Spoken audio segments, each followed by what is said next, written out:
Okay.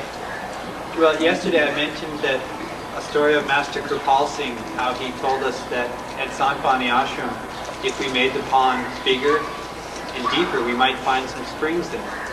And when I told Sanchi that story, it was on my first visit to Rajasthan in 1976.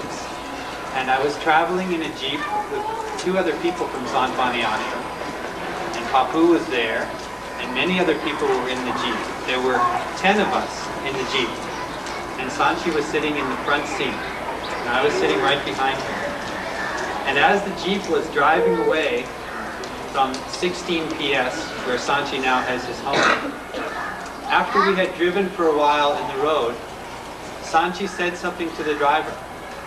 And the jeep stopped, and we waited for a while.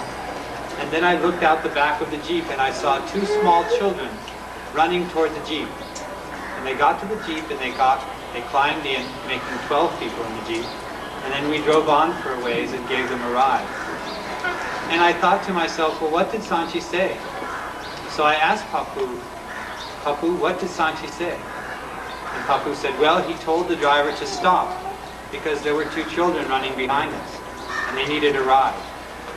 And so I looked to see how Sanchi would have known this. Well, for a minute I forgot he was God. And I looked and saw there were no mirrors, so there was no way he could have seen that these children were behind us except through his eyes, which can see everything. So, he knows all.